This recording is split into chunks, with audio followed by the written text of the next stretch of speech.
impressive. Beautiful. It's different from New Zealand. Das coisas mais lindas do mundo. Só tem maravilha. Uma impressão de altura dentro do trem. Transport of goods. Pela época que foi construído, né? Viagem é muito linda. Vale a pena.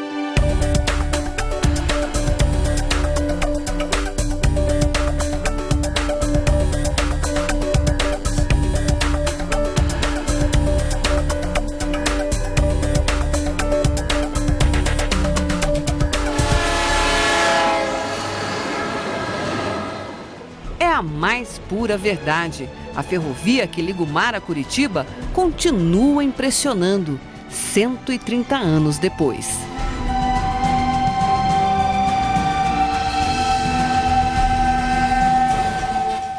A ideia de construí-la surgiu logo após a emancipação política do Paraná em 1853. Mas foi somente em 1880, 33 anos depois, que Dom Pedro II decidiu investir o dinheiro da coroa em terras paranaenses. E não foi pouco. O projeto era ousado. Vários engenheiros europeus recusaram o desafio por considerá-lo tecnicamente inviável. Nada fez o imperador desistir. Coube então aos irmãos Antônio e André Rebouças, que cursaram engenharia na Universidade do Rio de Janeiro, a responsabilidade pelo projeto. Os engenheiros brasileiros fizeram um estudo detalhado da Serra do Mar e elaboraram um traçado cheio de pontes e viadutos. É um projeto muito arrojado. As pessoas consideravam quase impossível construir uma estrada tendo em vista a topografia da Serra do Mar.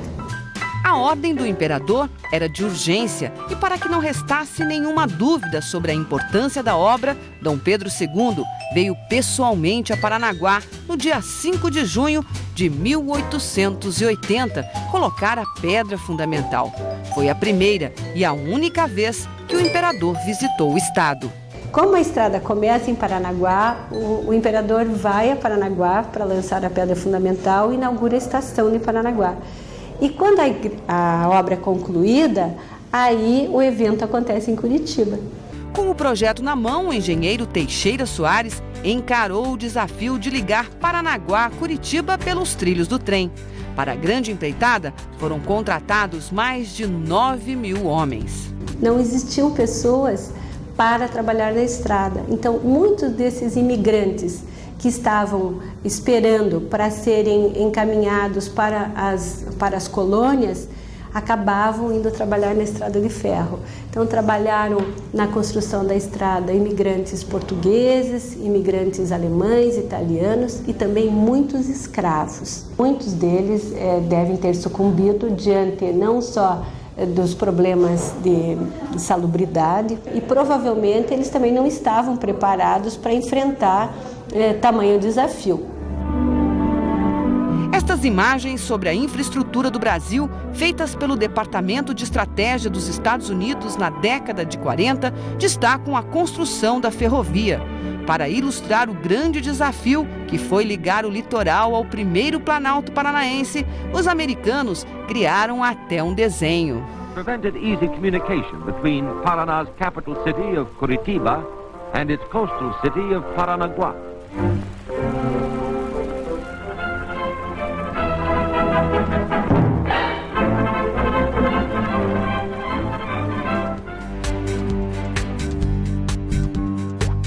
Com pá e picareta, os operários abriram 14 túneis serra acima, construíram 30 pontes e vários viadutos. O resultado mudou radicalmente a história econômica do Paraná e deixou o mundo impressionado com a capacidade dos engenheiros brasileiros. Com a estrada de ferro, o Paraná vai se sentir moderno, né? Ele tendo acesso a alguns bens que antes não era possível em decorrência das condições mesmo do acesso pela estrada. A importância se dá não só para a cidade, mas também para o estado. Essa construção vai fazer com que se tenha uma maior união, tanto na produção quanto no escoamento dos produtos paranaenses pelo porto de Paranaguá. Mais impressionante Ainda foi a rapidez com que a obra foi concluída, apenas 5 anos depois da visita do imperador Dom Pedro II ao Paraná. A inauguração aconteceu no dia 2 de fevereiro de 1885, aqui na estação de Curitiba, com a presença ilustre da princesa Isabel. A estação funcionou neste local até os anos 70 e a partir de 1982 foi transformada no Museu Ferroviário de Curitiba, que preserva boa parte de toda essa história.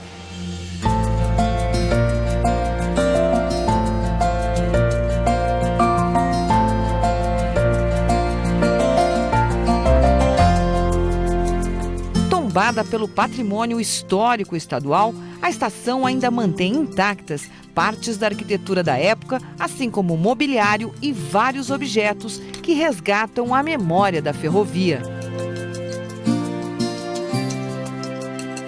Logo na entrada, o guia do museu mostra o chão marcado pelos passageiros. Tem um afundado, um desgaste do piso, de tantas pessoas que passavam por aqui para comprar as passagens. Em seguida, apresenta aos visitantes os protagonistas desta história. O Barão do Mauá, que foi a primeira pessoa no Brasil, o primeiro empresário que quis industrializar o país. Dom Pedro II, que era o imperador do Brasil na época, o chefe de Estado, ele também queria industrializar o Brasil, queria modernizar o Brasil, e ferrovia era um dos melhores maneiras. Antônio Rebouças, engenheiro, foi o responsável pelo projeto desta estação, dessa ferrovia que ligava Curitiba a Paranaguá. E por último aqui, João Teixeira Soares, também engenheiro, que foi responsável pela finalização da construção deste grande projeto, e além de outros projetos pelo Brasil inteiro.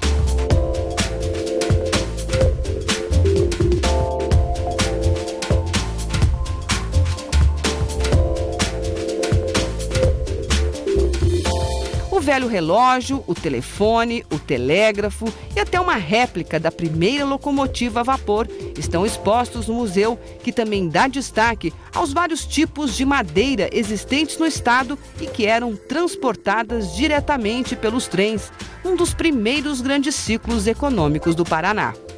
Uma caixa recheada de mistérios também atiça a curiosidade dos visitantes. Aqui a gente tem uma das peças mais importantes do museu, se não for a mais importante, que é a Caixa do Tempo, aberta de 50 em 50 anos.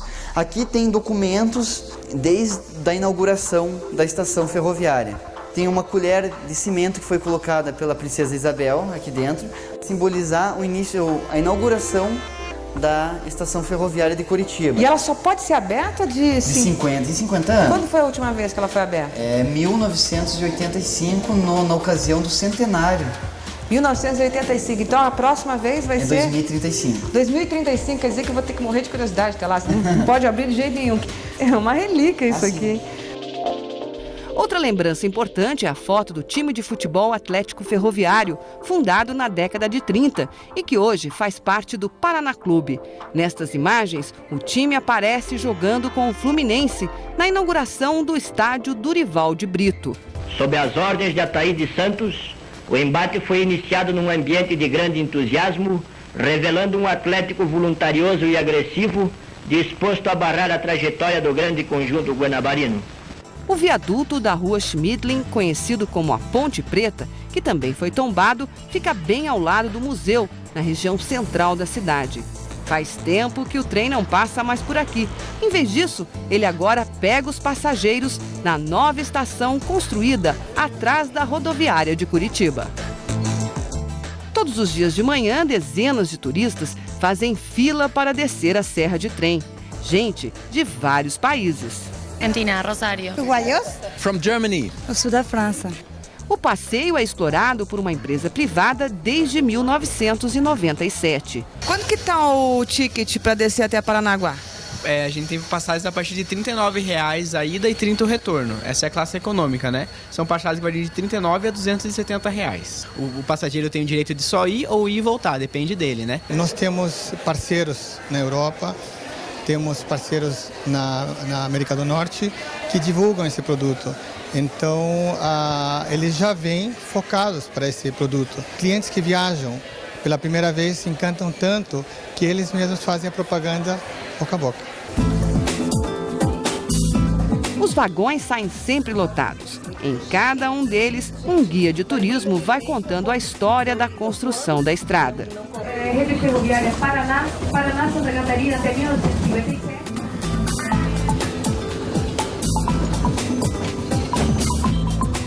O trem abre passagem no meio da cidade, entre prédios, carros e ruas movimentadas. O apito vai impondo respeito. Os motoristas são impedidos de avançar. Trabalhadores que cruzam a linha a pé também têm que esperar. A preferência é e sempre foi do velho trem.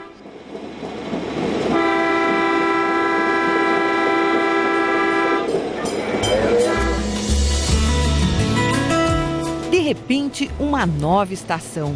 As cores vermelha e verde indicam a última atividade do prédio histórico, uma pizzaria. Faz tempo que o trem não para mais na pequena cidade de Piraquara.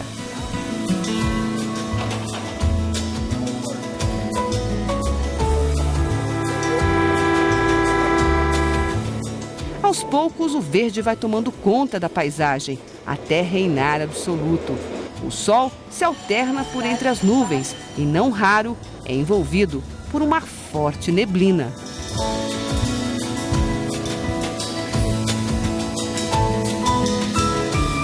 Este neozelandês trouxe a mulher, a sogra e o sogro para fazerem o passeio. Empolgado com o cenário, não tirou as mãos da filmadora. No mesmo vagão, esta francesa estava empolgadíssima com mais uma aventura em terras brasileiras. Estava muito com vontade de ir lá e ir até a Ilha do Mel com esse trem. Pode ser que eu vou ficar aqui para sempre. A empolgação também é grande entre os turistas brasileiros. Essa viagem que faz bem para a saúde, porque a natureza em si, o verde faz bem para a gente. Ver as maravilhas aí da serra. A altitude, né, a paisagem, tudo muito bonito, né, é muito encantador assim o passeio, né. Os trilhos atravessam serras, contornam encostas e interligam precipícios. No meio do maior túnel, perde-se totalmente a referência da luz. Além de ser o mais extenso, com 457 metros de comprimento, o túnel de Roça Nova é também o ponto mais elevado da linha, que atinge 955 metros acima do nível do mar. Em algumas curvas, a sensação é de que o trem faz o trajeto suspenso, como no viaduto do Carvalho, que ainda provoca calafrios até mesmo nos maquinistas mais experientes. Foi a primeira obra com essas características a ser construída no mundo. Viaduto que ele foi fixado nas pedras e então o trem é como se fosse um avião. Você olha do lado e não enxerga o trilho. A gente costumava brincar com os auxiliares, dizendo que se acontecesse um acidente, um tombamento com a locomotiva ali, a gente morreria de fome antes de chegar lá embaixo. Dava medo mesmo. Foram 30 anos subindo e descendo a serra no comando da locomotiva. Filho e pai de ferroviário, seu Gilberto de Melo fala da estrada de ferro como se falasse da própria família. A carteira de trabalho é o maior orgulho deste maquinista, que ainda se emociona com o apito do trem. O coração balança bastante cada vez que eu falo de ferrovia. Afinal de contas, eu dediquei 30 anos a essa empresa, né? Se fosse necessário e eu tivesse condições, eu continuaria. Não é difícil entender a emoção do seu Gilberto. Ele conhece cada palmo dos 110 quilômetros da estrada. Um percurso repleto de imagens surpreendentes que surgem no meio do verde, como o véu da noiva, uma queda d'água formada pelo rio Ipiranga. Rio que foi represado para a construção na década de 50 de uma pequena usina hidrelétrica da Copel.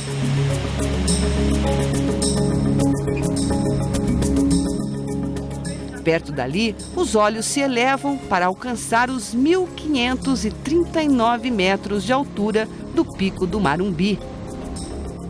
Escalado pela primeira vez em 1879, o pico, considerado o berço do montanhismo brasileiro, continua atraindo novos alpinistas e amantes da natureza. Uma natureza que abriga milhares de espécies da fauna e da flora.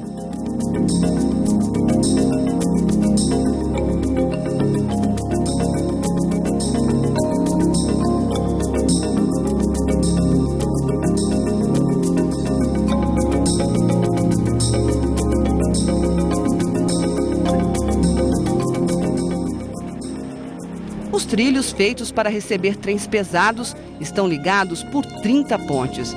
Até hoje, 130 anos depois, parece difícil imaginar como estas estruturas vieram parar aqui no século XIX. A Ponte São João é a maior de todas, com 112 metros de comprimento e 55 de altura. A construção dela durou 2 anos e contou com 400 toneladas de aço, que Dom Pedro II mandou buscar na Bélgica. Se hoje, com toda a tecnologia moderna, ainda é difícil erguer uma estrutura como esta, no meio de uma serra, imagine naquela época. Não é à toa que esta ponte é considerada uma das obras de engenharia mais arrojadas do século XIX. A ponte aguentou firme durante mais de um século, até que em 2005 foi palco de um grave acidente. 35 vagões carregados com milho, açúcar e farelo descarrilaram e despencaram da ponte. Com o impacto, boa parte da estrutura foi danificada. O conserto durou cerca de 1 mês. A empresa responsável garante que não fez nenhuma alteração do projeto, apenas restaurou a obra original. Ela foi restaurada, ela foi feita e restaurada, ela está como estava antes, com mais segurança ainda. Há um parecer, um laudo técnico de peritos do juiz, de técnicos da Secretaria da Cultura, e nesse parecer fica muito claro de que a restauração não aconteceu. O que a ALL fez foi uma recuperação para tornar operacional o trecho em 15 dias. E em 15 dias, certamente, não se restauraria a ponte dentro do sistema construtivo em que ela foi construída, mas a restauração, de fato, não aconteceu. Desde 1997, que a ALL, América Latina Logística para o Brasil, assumiu o controle de operações da Estrada de Ferro Paranaguá-Curitiba. A empresa detém a concessão de mais de 21 mil quilômetros da malha ferroviária brasileira. É ela quem controla todas as ligações de trens de carga com os portos de Santos, Paranaguá e São Francisco do Sul, no Brasil, além de 3 portos argentinos. A torre de controle de todo esse tráfego ferroviário fica na sede da empresa em Curitiba.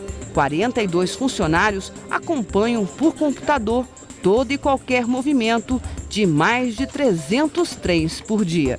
Só pela Serra Paranaense descem e sobem diariamente 17 trens, cada um com cerca de 45 vagões.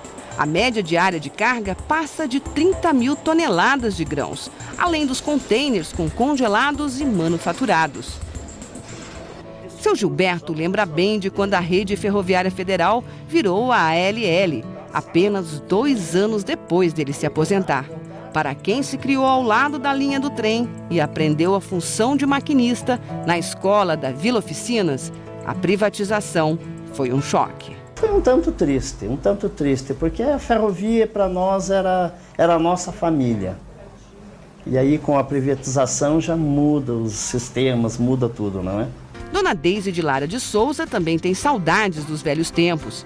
Filha, esposa, mãe e avó de ferroviários, ela lembra bem de quando as oficinas da Rede Federal treinavam os garotos da comunidade para serem os futuros funcionários da empresa.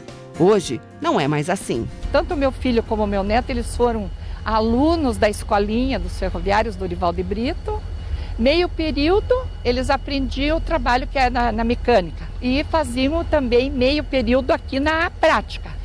Depois, agora não existe mais essa escolinha. Acabou a escolinha. Mas apesar da nostalgia dos mais velhos, os atuais funcionários também se orgulham de fazer parte do time da ALL e estimulam a profissão para os filhos.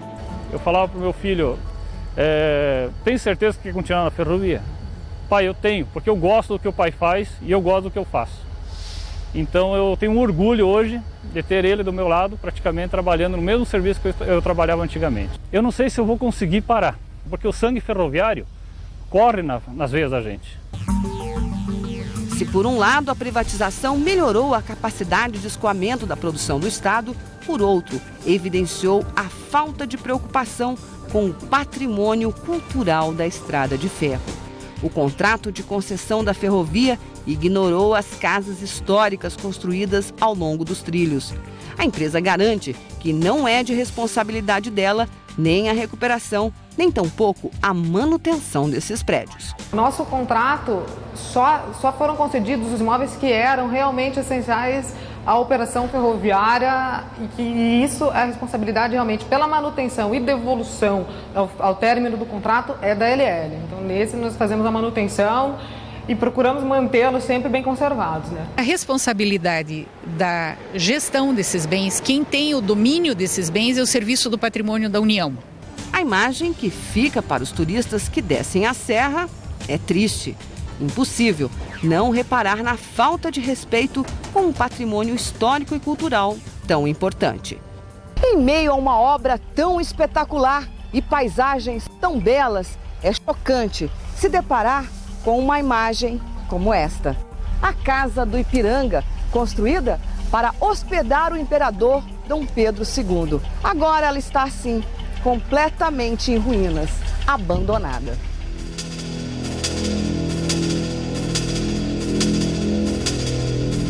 A casa, que tinha até piscina, nunca chegou a ser ocupada pela família real. No entanto, durante a construção, ela serviu de acampamento para o engenheiro Teixeira Soares e abrigou o então presidente da província, Dr. Carlos de Carvalho. Esta outra casa fica bem aos pés do Pico Marumbi.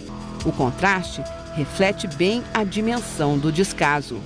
É um prédio em ruínas atrás do outro.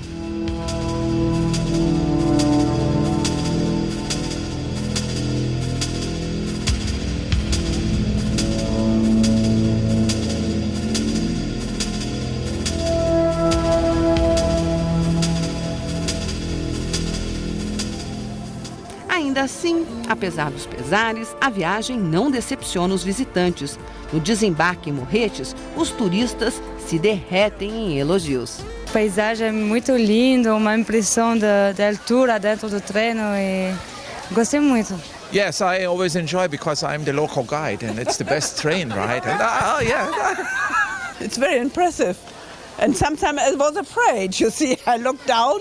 It's a very traditional thing and I think it's still in use today and very important. Not only for tourists, but also for the transport of goods. Morretes é uma cidadezinha histórica fundada em 1721. É cortada pelo rio Inhundiaquara e cheia de restaurantes. O prato típico é o barreado, carne desfiada, saboreada com farinha e banana. Durante a semana, o passeio termina aqui. Somente aos domingos, o trem de passageiros vai até Paranaguá. A família de Nova Zelândia decidiu visitar a cidade mais antiga do Paraná, a única do estado que teve o centro histórico tombado pelo Patrimônio Nacional.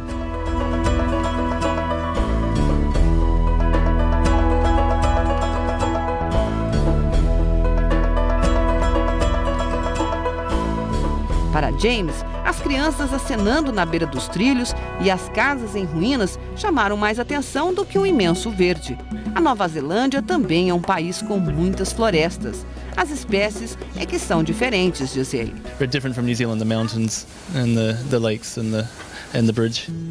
A estação de Paranaguá foi reformada pela última vez em 1922. É um prédio bonito, mas muito mal cuidado. Estão lá 2 placas de bronze homenageando os engenheiros Rebouças e Teixeira Soares.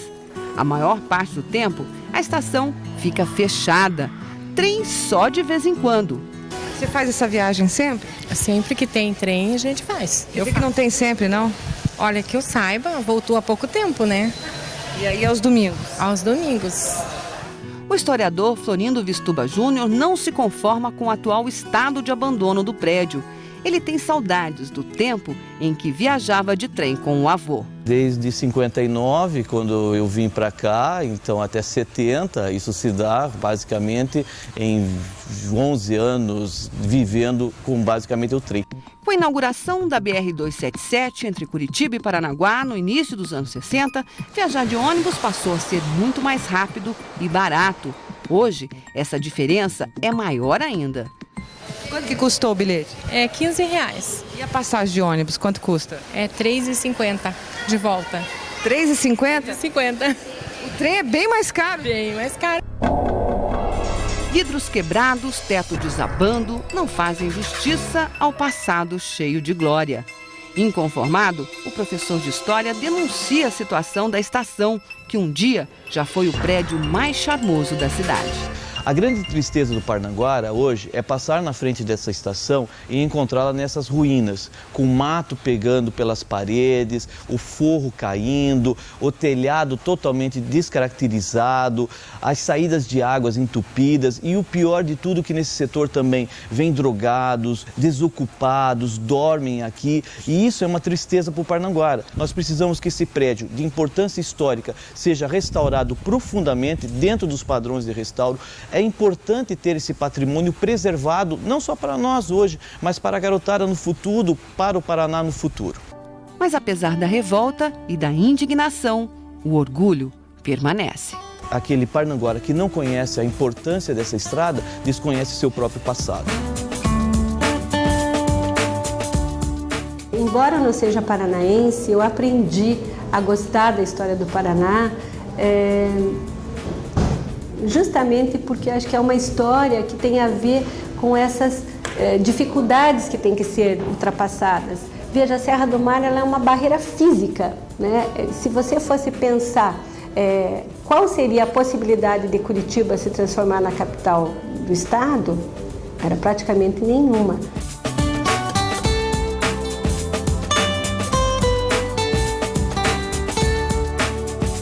Os engenheiros europeus, quando foram contratados, eles construíram a estrada de ferro de Paranaguá até Morretes, onde era nível.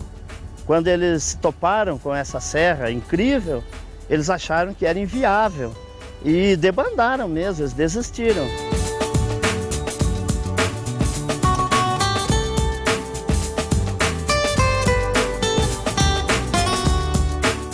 Eu amo esse tal de trem.